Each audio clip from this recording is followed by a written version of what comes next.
So hello students, अज अपना जोड़ा है वो लास्ट लैक्चर है स्ट्रेट लाइन ते ते मिसलेनियस के 2-3 क्वेश्चन रह गए थे। ठीक है, पिछली वीडियो कट हो गई थोड़े को उसकी कॉन्टीन्यूएशन के विच ही आप ये बना रहे हैं थोड़े को। खैर चलो आप देखिए क्वेश्चन तुसी अपनी बुक खोल लेनी हैगी है थोड़े को, तो तुसी बुक के क्वेश्चन सामने रख लेना क्योंकि नहीं तो प्रॉब्लम आ जाएगी।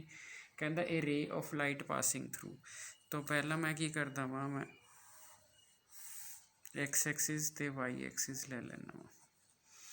ठीक है जी, पहली लाइन है ए ray of light passing through 1,2, इधर नू 1 इधर 1 2 इतने 1,2, सो एक रे पास कर दी इदा। ठीक है, ray of line passing through the this and reflect on x axis at point ए, जिथे ए पॉइंट आया इतों रिफ्लैक्ट कर गई। रिफ्लैक्ट करने का परपस है कि जे उन्हें लाज ऑफ रिफ्लैक्शन यूज़ करना है। ठीक है जी, सो रिफ्लैक्ट कर गई जी थोड़े को, जो रिफ्लैक्ट कर गई। ठीक है, reflect on x axis at point A and reflected ray passes through 5,3, सो ये जितों पास कर दी वो 5,3 है। 5 reflected ray passes through 5,3, find the coordinates of A. So बड़ा वधिया क्वेश्चन है जी, ये क्वेश्चन नंबर 22 है। सो ये इंपॉर्टेंट क्वेश्चन है। तो आपा ने ये पास करना, तो 1,2 1,2 चो गई इदा गई थोड़े को, मैं ए दे पॉइंट ए एक्स एक्सिस ते है ना, एक्स होएगा वाई नहीं होएगा। सपोज आ एच ले लिया, एच की वैल्यू फाइंड कर देंगे थोड़े को। ठीक है जी, सो जे तुसी देखो थोड़े को इत्थे, ठीक है, तो इतों आपां नूं की मिलूगा थोड़े को। सपोज हुण एंगल ऑफ जोड़ा है, क्योंकि एक आ तुसी फिर नॉर्मल वैक्टर बिहेव करवा लोगे है ना, तो जोड़ा एंगल ऑफ इंसीडेंट है तो एंगल ऑफ जोड़ा है तुहाडे कोल वो दोनों बराबर होंगे हैं, तो फिर रिफ्लैक्शन तो आ 2 थीटे लेने पै जाएंगे तुहानूं। ठीक हो गया जी, सो ये थोड़ी जी लाज ऑफ रिफ्लैक्शन करके है, तो आ 90 डिग्री माइनस थीटा हो जाऊगा तुहाडे कोल।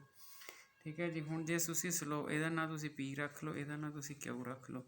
हुण जे तुसी स्लोप ऑफ ए क्यू कहोगे तो फार्मूला होगा y2 माइनस y1 तो x2 कौन है जी 5 माइनस x1, सो ये थोड़ी स्लोप होगी। ठीक है, वैसे स्लोप की होगी tangent of 90 degree minus theta y, क्योंकि जोड़ा है ना आ वाली एक्स एक्सिस ना ये पॉजिटिव एक्सिस ना बनाती है, तो ये टैन थीटा यानी कि cot theta is equal to 3 5 minus H थोड़ा आ गया। ठीक है जी, सो मेरा ख्याल है जी कोई दिक्कत वाली गल नहीं, कि तुहानूं समझ आ गया होएगा तुहाडे कोल बिल्कुल क्लीयरली। हुण तुसी देखोगे कि अगर मैं स्लोप ऑफ पी ए करा, ठीक है, तो फिर y2 माइनस y1 2 माइनस 0, ठीक है, 2 माइनस 0 ले लो, तो जोड़ा y2 इनू मन्निया मैं, तो x2 मैं इनू ले लिया, सॉरी y1 इनू ले लिया, तो x2 माइनस x1, सो ये आ गया। हुण ए एक्स एक्सिस नाल कितना एंगल बनाती है, सो देखिए ये आ वाला एंगल बनाती है। सो जे आ वाला एंगल बनाती है तुहाडे कोल, तो फिर जोड़ा है तुहाडे कोल इस चीज़ नूं आपां इस तरफ लै गए, तो ये बनूगा टेंजेंट ऑफ की बनूगा जी 90 degree plus theta NXC minus theta plus theta, so ये बनूगा 2/h minus, so 90 degree minus theta ultimately ये भी कॉट थीटा आ गया। सो ये भी कॉट थीटा ये भी कॉट थीटा। सो क्वेश्चन समझण च है क्वेश्चन, अदरवाइज तुसी कहोगे करन च क्वेश्चन च कुछ डिफिकल्टी है, सो नहीं है, तुसी आराम नाल कर सकते हो। ठीक है, सो दोनों तुसी बराबर करते 5 माइनस एच ते 2 1 माइनस एच। ठीक है जी, सो तुसी इसनूं क्रॉस करोगे ना, तुहाडे कोल जिहड़ा हैगा 3 माइनस 3h 10 माइनस 2h, सो ये बन गया h। इस तरफ चले जाओ जी, तुहाडे कोल h आ गया तुहाडे कोल। ठीक है, तो इस तरफ देखो की आ गया तुहाडे कोल, 10 नूं इधर ले आवां माइनस 10 7 आ जाएगा तुहाडे कोल। एक मिनट, ये तुसी 3 नाल मल्टीप्लाई किया, ठीक है, इत्थे 3h हो गया। ठीक है, 5 दूनी 10 हो गया, माइनस 2h हो गया। ठीक हो गया जी, सो ये 3 प्लस आया तुहाडे कोल, ते ये जिहड़ा हैगा तुहाडे कोल 3 माइनस 10, सो आंसर नहीं टैली करता, बाकी तो ठीक है सारा कुछ। सो आंसर बुक विचों देखो जी की हैगा तुहाडे कोल, या मैं कोई साइन गलत लगा दिता तो आप एक बार देख लीए जी तुहाडे कोल। ਜਿਹੜੀ ਪਹਿਲੀ ਸਲੋਪ ਹੈਗੀ ਹੈ, ਪਹਿਲੀ ਸਲੋਪ ਤਾਂ ਸਿੱਧਾ ਹੀ ਐਂਗਲ ਬਣਦਾ, ਇਸ ਕਰਕੇ ਕੋਈ ਫਰਕ ਨਹੀਂ ਪੈਣਾ ਹੈਗਾ ਤੁਹਾਡੇ ਕੋਲ।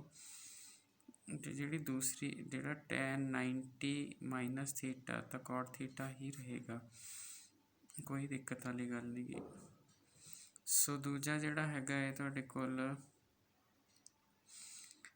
190 ਮਾਈਨਸ ਥੀਟਾ, ਸੋ ਫਿਰ again theta then again theta, तो थीटा थीटा कट गए।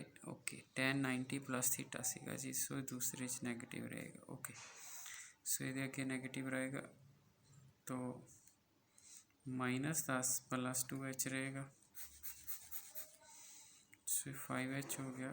सो क्वेश्चन तो गलत होने वाला नहीं सी, पर कई बार कैलकुलेशन गलत हो जाती। सो h की वैल्यू आ गई तुहाडे कोल 3/5। सो पॉइंट तुहाडा जिहड़ा आ जाएगा 3/5,0 आ जाएगा।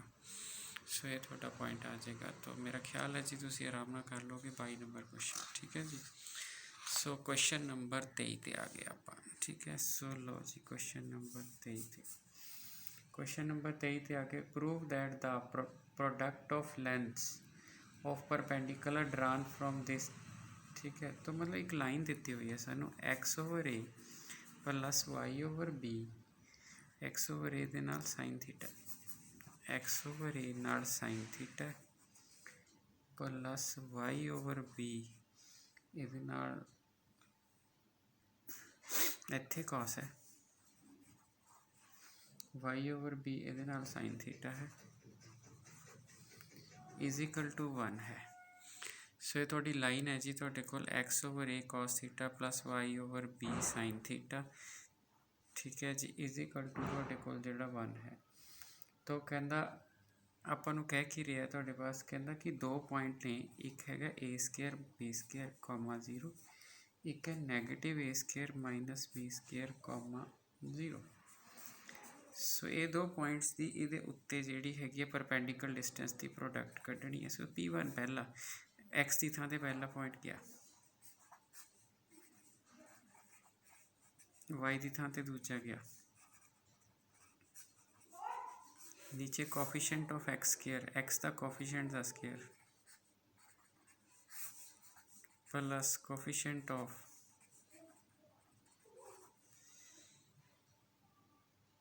ठीक है जी। सो अगर आप तुहाडे कोल जिहड़ा हैगा है इनू सिंपलीफाई करिए, आ तो 0 ही बन जाना जी। सो a² minus b² cos theta, a² minus b² cos theta, तो बाय सब तो a है -1 है। सो एवं ही रखते हैं फिलहाल। तो जे नीचे आ गया, नीचे तुसीं एलसीएम लैना एलसीएम लै लो, नहीं तो प्रोडक्ट की वेट करो। प्रोडक्ट की वेट करते हैं, कई बार प्रोडक्ट ना टर्मां कट जाती होंदियां ने। सो 1/b² sin² थीटा, सो ये P1 रह गया। अब P2 निकालते हैं तुहाडे कोल। P2 लिए फिर आप आही लाइन लिख लेनी है, a उरे आ जाऊगा cos थीटा प्लस y/b उरे आ जाऊगा sine theta is equal to 1, ठीक है जी। x/a cos theta y/b sine theta is equal to 1। तो दूसरा पॉइंट नहीं देते लेना सी, उन्होंने असीं P2 कह देना है। तो -a² माइनस b², ठीक है जी, x की जगह तो a ने उस तरह रहना, cos थीटा आ गया। y की जगह तो अगेन क्योंकि मेरा जो दूसरा पॉइंट से वो a² माइनस b² 0 सीगा, तो वो उन्होंने भी सैटिस्फाई कर लेगा, तो 0 आ जाएगा। -1 आप इस तरफ ले आंदा, नीचे coefficient of x² 1/a² cos² theta 1/b² sin² theta, ठीक है जी। सो जिहड़ा हैगा तुहाडे कोल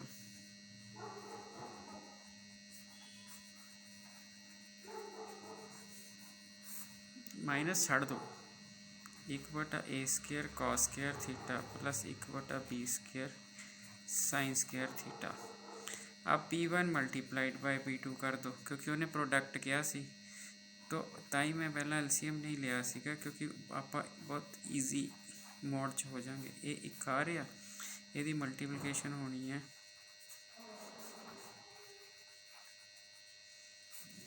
डिवाइडेड बाय, नीचे दोहे इक्को जे ने तो रूट हट जाएगा।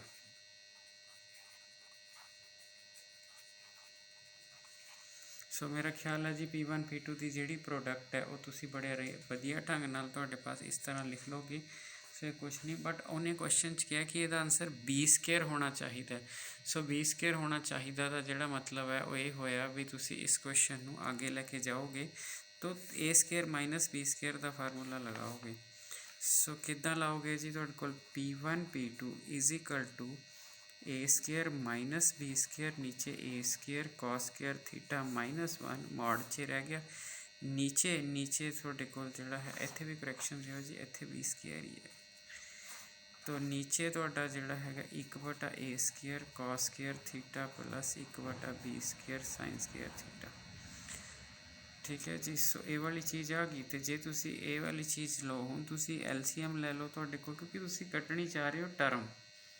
तो टर्म किद्दां सिंपलीफाई हो गए तुहाडे कोल कि तुहाडी टर्म कट्टी जाए, तो यदा मतलब है एक नू साइन च एक नू कॉस च कन्वर्ट करो या तुसी कुछ कॉमन कड्डो, इदां दा तुहानूं कुछ करना पैना कि जिहदे नाल क्वेश्चन सैट हो जाए। तो जिहड़ा हैगा आपां उपर देखिए, उपर आ गया A² - B², ये cos² थीटा हैगा -A² आ गया।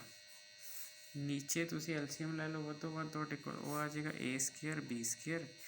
ठीक है, तो फिर cos² थीटे दे नाल आ गया B² sin² थीटे दे नाल आ गया A²। ठीक है जी। तो ये भी ठीक है, जब करके A² B² उत्ते चला गया, नीचे आ गया B² cos² theta A² sin² theta, ऊपरों bracket देखो अगर मॉड च रखो A² cos² थीटा। ठीक है, minus B² cos² theta minus A²। सो जे तुसी A² B² इस तरह रखो, एक ना नैगेटिव A² कॉमन कर लो, नैगेटिव A² 1 - cos² थीटा हो जाऊगा, नैगेटिव B² cos² थीटा हो जाऊगा। मॉड का बहुत रोल आना, मॉड बिना क्वेश्चन नहीं हो सकता, इस करके मॉड ना भुलेखे ना रस्ते छड़ दिओ। जे नीचे तो है नहीं सी मॉड, उपर सीगा, तो फिर ये तुसी ख्याल रखना, अगर तुहाडा मॉड छुट गया तो क्वेश्चन खत्म हो जाना है। हुण आ 1 - cos² थीटा है, इसने sin² थीटा बन जाना है। मतलब वही चीज़ मैं दोबारा लिख देना A² B² माइनस A², इत्थे मैं sin² थीटा लिख दूँगा, इत्थे B², इत्थे मैं cos² थीटा लिख दूँगा, नीचे A² cos² theta plus A² नहीं सी B² सी B² cos² theta plus A² sin² theta. ठीक है जी, इत्थे भी B² है, मैं गलती ना लिखता।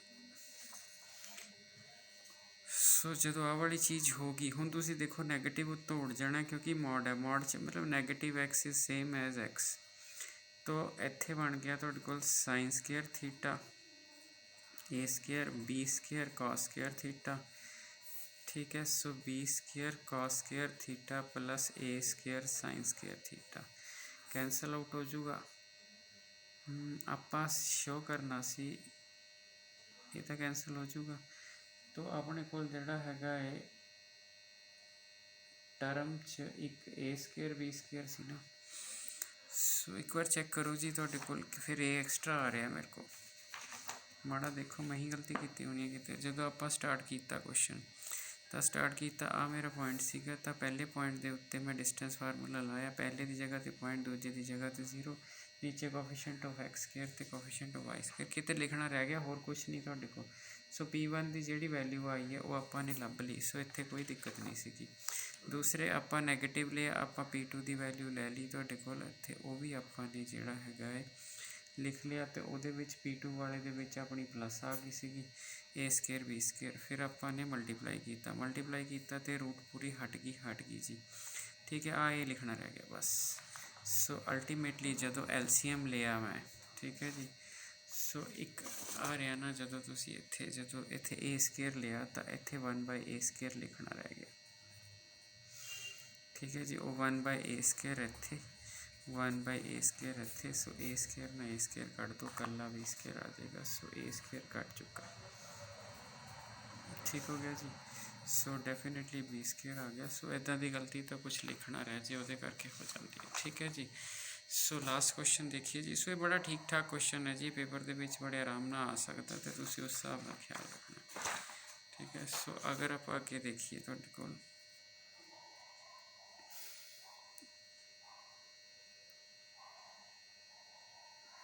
ਲਾਸਟ ਕੁਐਸਚਨ ਜਿਹੜਾ ਹੈਗਾ ਤੁਹਾਡੇ ਕੋਲ ਉਹਦੀ ਸਟੇਟਮੈਂਟ ਆਪਾਂ ਦੇਖ ਲਈਏ। ਕਹਿੰਦਾ a person standing at the junction crossing of two lines. So ਮਤਲਬ ਇੱਕ ਆਹ ਲਾਈਨ ਹੈ ਇੱਥੇ ਕ੍ਰੋਸਿੰਗ 'ਤੇ ਬੈਠਾ P for person। crossing of two straight paths represented by 2x minus 3y plus 4 equal to 0, 2x minus 3y plus 4 equal to 0। ਇਹ ਪਹਿਲਾ ਹੈ। दूसरा जोड़ा है तुहाडे कोल 3x plus 4y minus 5 is equal to 0, 3x plus 4y minus 5 is equal to 0। ठीक है जी। सो ये वाली चीज़ होगी जी तुहाडे कोल। तो जो ये वाली चीज़ होगी तो परसन कित्थे स्टैंड कर रहा तुहाडे कोल, परसन जिहड़ा हैगा वो इत्थे स्टैंड कर रहा हैगा तुहाडे कोल। तो ਆਪਾਂ ਨੂੰ ਕਹਿ ਕੇ ਰਿਹਾ ਹੈਗਾ ਤੁਹਾਡੇ ਕੋਲ representing the equation this wants to reach the path whose equation is this. तो मतलब ਇੱਥੋਂ ਆਪਾਂ ਨੇ ਇੱਕ ਪਾਥ ਤੇ ਜਾਣਾ ਹੈ। Wants to reach a path whose equation is ਜਿਹੜਾ ਹੈਗਾ ਤੁਸੀਂ ਕਿਹਾ ਇੱਦਾਂ ਕਿਉਂ ਲਿਆ ਮੈਂ ਦੱਸਦਾ ਕਿਉਂਕਿ ਉਹਨੇ ਲਿਖਿਆ ਹੈ ਠੀਕ ਹੈ 8y ਇਜ਼ ਤੁਸੀਂ ਇਸ ਪਾਥ ਤੇ ਜਾਣਾ ਚਾਹੁੰਦੇ ਹੋ ਤੁਹਾਡੇ ਕੋਲ ਇਨ ਲੀਸਟ ਟਾਈਮ। ਜਦੋਂ ਉਹਨੇ ਵਰਡ ਯੂਜ਼ ਕੀਤਾ ਨਾ ਲੀਸਟ ਟਾਈਮ तो फिर जो मेरा डिस्टेंस होना चाहिए वो शॉर्टेस्ट होना चाहिए। Distance should be shortest. अगर थोड़ा डिस्टेंस शॉर्टेस्ट होएगा ठीक है जी तो उस केस में जोड़ा हैगा ये तुहाडे कोल डिस्टेंस शुड बी शॉर्टेस्ट। अगर शॉर्टेस्ट रहेगा तो definitely it will be perpendicular distance. So ये परपेंडिकुलर डिस्टेंस होएगा ठीक है जी। सो उधर बना लो इधर बना लो, मैं किहड़ा कोई स्केल ते बनाई ने तुसीं सवाल पूछ लो सर पर्टिकुलर डायग्राम मतलब डिस्टेंस शॉर्टेस्ट लेना डायग्राम थोड़ी इस तरफ बना लो तो भी कुछ नहीं। हुण सब तो मेन चीज़ की है कि मैं इक्वेशन ऑफ पाथ जे मैं कढ़ना की हैगा तुहाडे कोल ठीक है। आपां नूं क्वेश्चन च कह रहे find the equation of the path that should follow ठीक है। तो आपां नूं क्या want to reach the path whose equation is equation दसी आपां किहदी इक्वेशन कढ़नी आपां इहदी ये पाथ है जिन्हों मैं फॉलो करना है तो मैं पाथ की इक्वेशन कढ़नी है। सो पाथ की इक्वेशन कढ़नी है तो बड़ी एक प्रैक्टिकल की सिचुएशन दी है तो बड़े आराम हो सकती है। बड़े आराम किमें हो सकती है कि मैनू जोड़े दो दिते हुए सी 2x minus 3y plus 4 is equal to 0, 3x plus 4y minus 5 is equal to 0। तो आप की करते हैं तुहाडे कोल इनू 3 ना इनू 2 ना मल्टीप्लाई करके पहले x ते y करते हैं। इत्थे 6x 9y plus 12 is equal to 0, इत्थे 6x 8y minus 10 equal to 0। So 6x minus 9y is equal to 12, 6x plus 8y is equal to 10। Subtraction cancel तो 8 8 16 17y। So 2y is equal to minus 2y 17। अब y की value कितने भी जाके put कर दो। सो 2x minus का plus कर दूगा 3 गुणा 2/17 इक्वल टू माइनस 4। सो ये आ गया 2x बराबर है माइनस 4 माइनस 6/17। हाँ जी माइनस 4 हो गया तो माइनस 6/17 हो गया ठीक है जी। तो जोड़ा है तुहाडे कोल 17 चौका 68 68 ते 6 ठीक है जी 74/17 2x आ गया। तो x की वैल्यू जी आ गई तुहाडे कोल। सो क्वेश्चन देख लियो जी तुहाडे कोल जिहड़ा हैगा 2x इक्वेशन मेरी जिहड़ी है मैं ठीक लिखी है ना 2x minus 3y plus 4 okay. 2x मैं y की वैल्यू निकाली सी यस ठीक है जी 2x ओके 3y की वैल्यू मैं माइनस विच निकाली है माइनस माइनस प्लस हो जो is equal to -4 is equal to -4 ठीक है जी। तो जोड़ा है तुहाडे कोल हुण ये भी परले पासे जाके माइनस हो जाऊगा। सो बिल्कुल हो जाऊगा जी तुहाडे कोल। तो ये वाली चीज़ जाके एक बार चेक कर लो जी कैलकुलेशन। बाकी क्वेश्चन कुछ नहीं क्योंकि मैनू जी है ना ये पॉइंट पता लग जाए बस एक यदी स्लोप मैं उल्टा के कर लेनी जिमें हूँ मैं ये L1 करना तो ये पाथ 1 करना तो स्लोप ऑफ L1 तो अपन पता है ना ये slope minus of coefficient of x नीचे कोफिशिएंट ऑफ y। सो 6/7 है। सो दी माइनस 6/7 हो जूगी। क्वेश्चन तुम सॉल्व करके वैल्यूज़ फिल करके क्वेश्चन कर देना है तुहाडे कोल ठीक है जी। सो सिर्फ रह की गया तुहाडे कोल, रह सिर्फ इन्ना गया भी आपां ने इस क्वेश्चन में सिर्फ सॉल्व करना है। और कैलकुलेशनस देख लो तुहाडे को कि जदों अपनी कोल जिहड़ी हैगी है ये मैं 2x लिखिया, y की वैल्यू लिखी -2 तो 3 दूनी 6 नीचे 17 तो +4 सी परले पासे जाके -4 हो गया। ठीक है जी। सो ये भी कोई दिक्कत नहीं की। तो ये 6 आ गया तो 6 परले पासों जाके आप घटा लिया, ये भी कोई दिक्कत नहीं की तुहाडे को। 17 चौका 68, 68 ते 6 74। ठीक है। सो x की वैल्यू 74 का आधा आ जाएगी जी तुहाडे को। ठीक है। सो कितना आ जाएगा 37 दूना 74। सो ये वाली वैल्यू आ जाएगी तुहाडे को माइनस विच। और सैटिस्फाई करवा के देखिए क्योंकि टैली नहीं करता है कुछ। -37 बटा 17 गुणा 2 -3 +4। सो 37 दूना कितना होंगे 74 +6 नीचे 17 74 चो 6 घटाई तुहाडे कोल। ठीक है जी 68 17 चौका 68। ठीक है। सो बस फिर आ वाली क्वेश्चन जिहड़ी हैगी है तुहाडे कोल, तुहाडे 2 पॉइंट आ गए। तो हुण तुसीं की करना हैगा ये पाथ की क्वेश्चन कढ़नी है। पाथ की पॉइंट किहड़े चो पास करता, सो फार्मूला ला लेना y - y1 m × x - x1। तो y - y1 आ 2 पॉइंट आ गए m यदी स्लोप में उल्टा करके। सो यदी स्लोप जिहड़ी है क्योंकि m1 m2 -1 है ना, तो वही वैल्यू उल्टा करके नैगेटिव, तो 7/6 की स्लोप होएगी। सो मेरा ख्याल है जी तुहानूं क्योंकि आप बड़े लास्ट जाके किया तो कॉन्सैप्ट तो साढ़े बिल्ड होए ही होए ने, इस करके सानूं क्वेश्चन करने कोई दिक्कत नहीं आएगी। सो ये कर लेना जी। ठीक है। Thank you.